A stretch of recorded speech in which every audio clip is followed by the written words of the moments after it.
అందరికీ వందనాలండి. దేవుడు మన కొరకు సిద్ధపరిచిన వాక్యమును చదువుకుందాం. యెహోవాను వెదుకువారు హృదయమందు సంతోషించుదురు.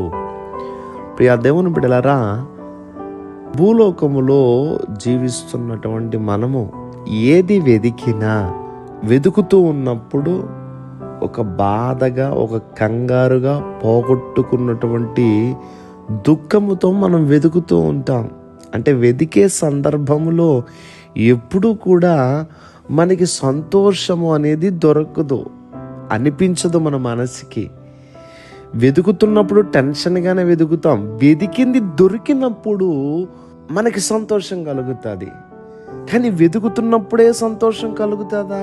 ఎట్టి పరిస్థితుల్లో ఏ సందర్భంలో కూడా వెతుకుతున్నప్పుడు మనకి సంతోషం అనేది కలగదండి. ఉదాహరణకి ఒక 10 రూపాయలు పోగొట్టుకున్నావు. నువ్వు అది పోగొట్టుకున్నప్పుడు వెతుకుతున్నప్పుడు దొరుకుతుందా అని చెప్పి టెన్షన్గా మనం వెతుకుతాం. కానీ ఎప్పుడైతే ఆ 10 రూపాయలు దొరికిందో అప్పుడు కలుగుతుంది, అమ్మయ్య నా 10 రూపాయలు నాకు దొరికిందని ఆనందం కలుగుతుంది. కానీ వెతుకుతున్నప్పుడు మాత్రం మనకి టెన్షనే కలుగుతుంది కదా. ఈ లోకంలో ఏది వెతుకుతున్నప్పుడు ఎప్పుడు కూడా మనకి సంతోషము అనేది కలగదు. కానీ దేవుని వాక్యము చూడండి ఎంత ప్రత్యేకమైనదో. యెహోవాను వెదుకువారు అంటే ఇంకా దేవుణ్ణి వెతుకుతున్న వారి హృదయమందు సంతోషించుదురు.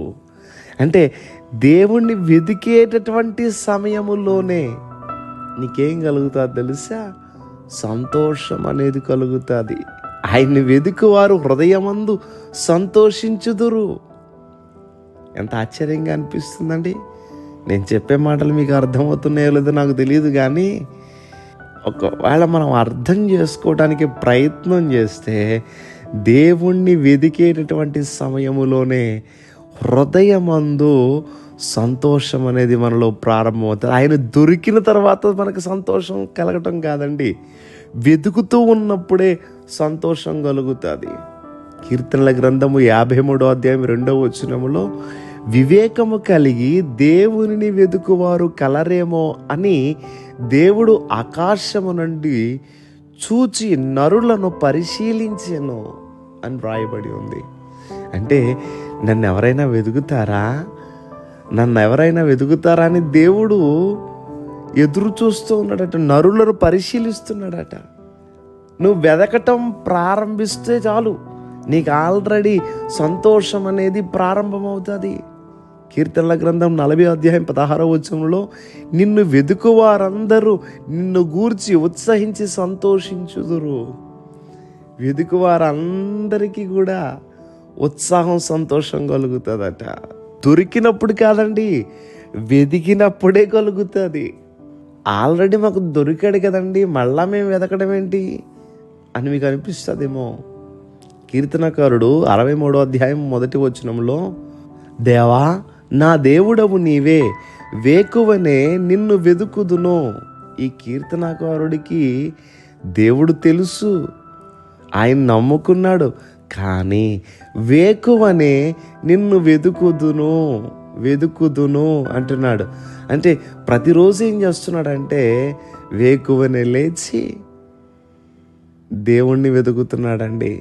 అంటే ప్రతిరోజు మనం దేవుణ్ణి వెతుకుతూ ఉంటుంటే ఆటోమేటిక్గా ఉత్సాహము, సంతోషము మన హృదయమందు కలగటం మనం చూస్తాము. మరి దేవుణ్ణి వెతుకుతున్నారా మీరు? వెతికే సమయం ఉంటుందా? ఈ బిజీ లైఫ్లో అన్నీ వెతుకుతున్నాం.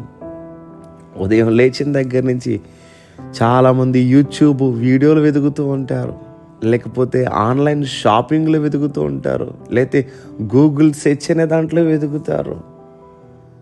అన్నీ వెతుకుతున్నారు, కానీ దేవుణ్ణి వెతకట్లేదండి. ఇక నుంచి ఒక నియమం పెట్టుకో, ప్రతిరోజు భక్తుడు వేకువనే దేవుణ్ణి వెతుకుతున్నాడట. మనం కూడా ఏం చేయాలంటే అట్టి రీతిగా దేవుణ్ణి వెతుకుతూ ఉన్నప్పుడు ఎంత ఆశ్చర్యం అంటే, మరలా చెప్తున్నాను, మనకి లోకములో ఏదైనా పోగొట్టుకున్నప్పుడు అది దొరికిన తర్వాత సంతోషం కలుగుతుంది, వెతికినప్పుడు సంతోషం కలగదు. కానీ దేవుని విషయంలో వెతుకుతూ ఉన్నప్పుడే ఉత్సాహము, సంతోషం అనేది మన హృదయమందు కలుగుతుంది. కనుక ఇక్కడి నుంచి దేవుణ్ణి వెతుకుతూ ఉత్సాహంతో, సంతోషముతో మనము నింపబడదాం. దేవుడి మాటలు మన వినికిడిలో దీవించును గాక. దయచేసి ప్రార్థన చేసుకుందాం. మమ్మల్ని అత్యంత మిక్కిలిగా ప్రేమిస్తున్న మా ప్రియ పరలోకపు తండ్రి, మీ పరిశుద్ధమైన నామమును బట్టి వందనములు. మిమ్మల్ని వెదికేవారిగా మేము ఉండాలి. మిమ్మల్ని వెదికినప్పుడే నిజమైన ఉత్సాహము అనేది మా హృదయంలో కలుగుతుందని మేము విని ఉన్నాము. అట్టి జీవితాలు మాకు దయచేయండి. ఈరోజు నీ బిడ్డలు వారి పనులు ప్రారంభిస్తూ ఉండగా మీ బిడ్డల పనులకు తోడుగా ఉండండి. వారి ప్రయాణములకు తోడుగా ఉండండి. వారి ఉద్యోగములు, వారి వ్యాపారములకు తోడుగా ఉండండి. అనారోగ్యంగా ఉన్నటువంటి బిడ్డలను స్వస్థపరచండి. ఈరోజంతా నీ బిడ్డలు చేపట్టుకుని మీరు నడిపించి మీ సన్నిధి తోడు నీ బిడ్డలకు అనుగ్రహించమని యేసుక్రీస్తు వారి యొక్క నామం పేరట అడిగి వేడుకుంటూ ఉన్నాం మా పరమ తండ్రి. Amen, amen, amen.